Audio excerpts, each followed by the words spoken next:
Hi y'all, this is So Blessed. Welcome to the Blessed Place. How y'all doing? It is Wednesday morning, so I'm sharing some Wednesday wisdom with you guys because somebody asked me on one of my last videos. It was Shanae Akia. I'm hoping that I'm pronouncing your name right. Shanae Akia.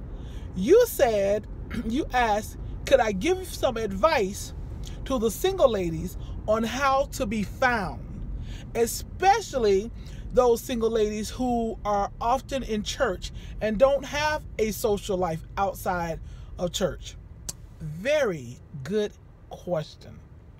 Most of you know that if you've watched me for quite a while, I often quote the Bible verse, and I probably should have figured out where it is in the Bible before I turn this camera on. But you know, you can Google anything these days. But I often quote, "He that findeth a wife findeth a good thing, and obtaineth favor from the Lord." You are his favor. You are his favor maker. So how do you set yourself up to be found? Very good question. So let's go over a few things that can help you to be found. And I know some people are not going to like that term, to be found, because like I say, I often use it. And I remember I used it a few years ago, and somebody said that I don't like that word found because we're not lost animals, lost sheep, lost objects needing to be found or rescued. I just laughed because I respect people's opinion. Hey, I understand why you might feel that way. But I am of the opinion that God's word is true. And God's word says that he that findeth a wife. So first of all, you want to already be a wife. Shanae, you did not ask me about this part, but let me just throw in this nugget. You should be preparing to be a wife.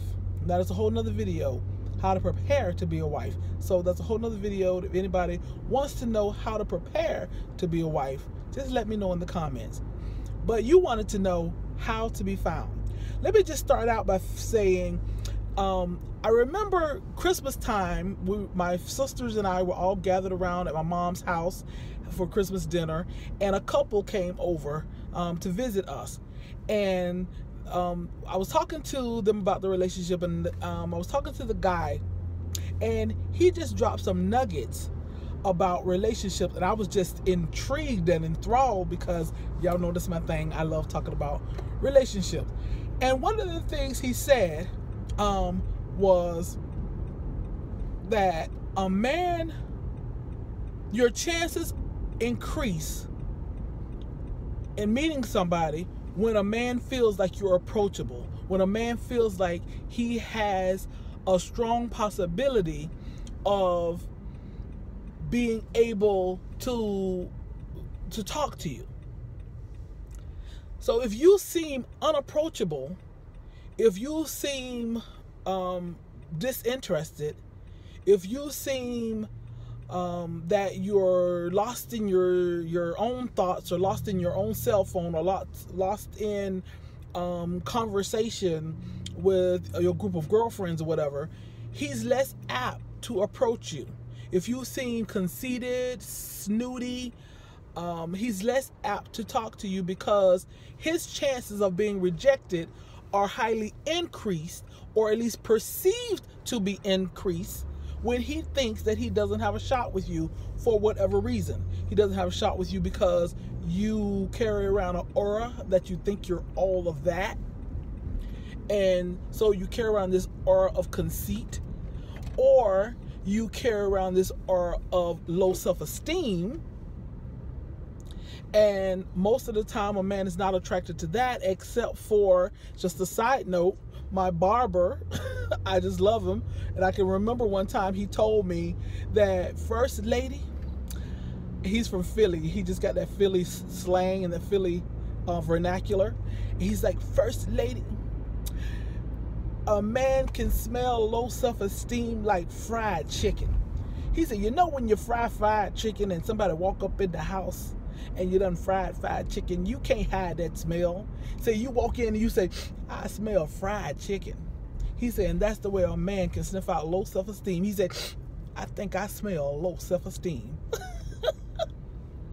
So when you got a man who's a grown boy, he's going to sniff out that low self-esteem, and he may be attracted to that, or not even attracted to it, but he may be drawn to that for his own personal reasons, his own personal gain.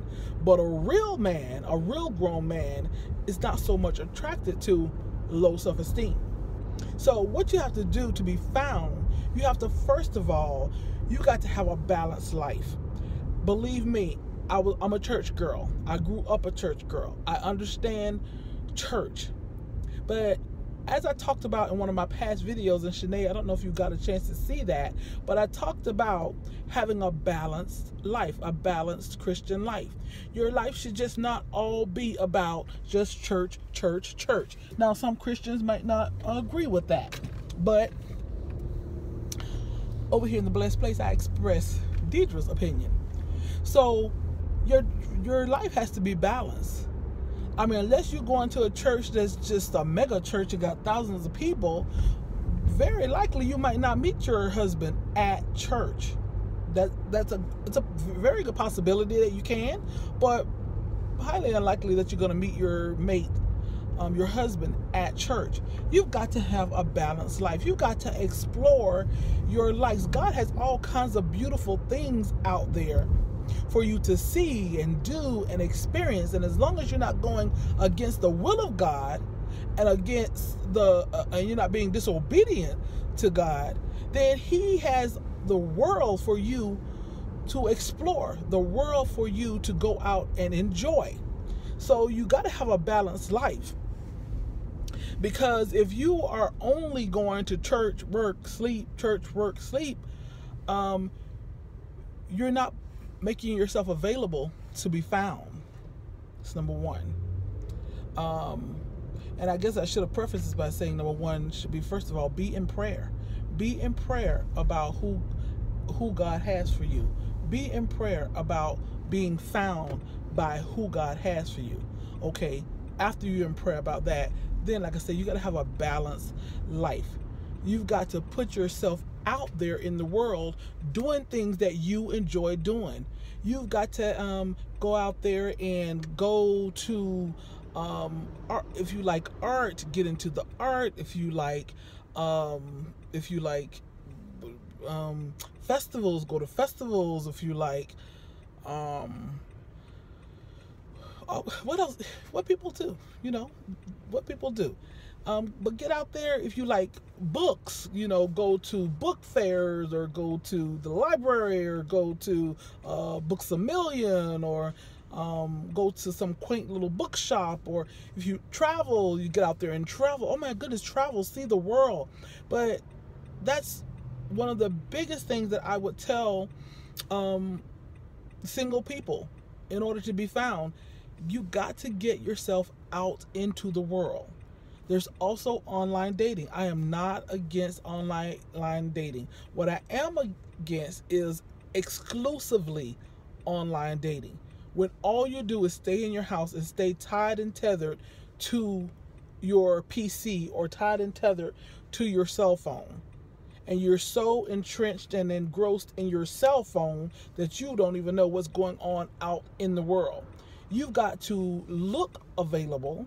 You've got to feel confident, and you've got to be comfortable in your own skin. You got to get out there.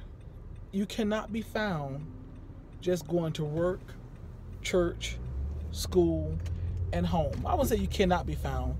You can be, but the probability is very slim. So, Shanae, this is what I would say, in addition to all the stuff I've already just said. Number one, pray that God will lead to you the man that you could make, that you could be his favor maker. Number 2, have a balanced life. You've got to do more than just church. Number 3, when you are out and about in the world, look approachable. And what is that? What does looking approachable mean? It means that you're not entrenched and engrossed in your cell phone and you don't know what's going on around you. It means that if a man looks at you and smile, you smile back. You don't look away.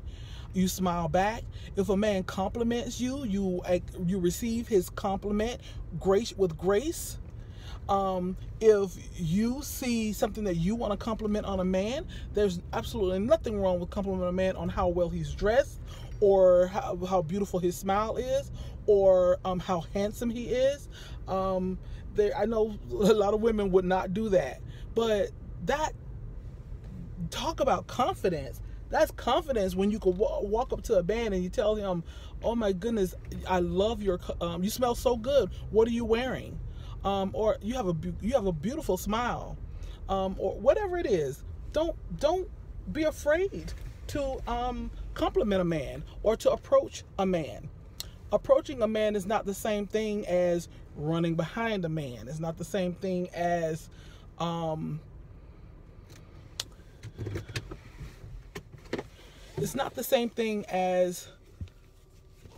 being aggressive. You know what I mean? So there's nothing wrong with approaching a guy. As a matter of fact, this couple that we were talking to, who was telling me this, she approached him, and he said, and he liked that about her, that she approached him and started the conversation. He said even at the time that she approached him, he was really tired and he wasn't even really talking a lot. And she said, "That's okay. I'll talk enough for both of us." So, Shanae, I hope I've given you some tips on how to be found. Basically, just move about the world, doing things. You got to get out there, find out what interests you, what kinds of things you like to do. More than likely, you're going to find someone who have your similar interests when you're out doing those things that interest you. And that's what you want. You want somebody who have similar interests as yours. No, you're not going to have all the same interests, but you want somebody who has similar interests. And that's where you're going to find those people who have similar interests when you're out there moving about the world. Okay, I hope that helps somebody. I'm going to go to bed. Just got in from work. I hope y'all be blessed. Thanks for the question, Shanae.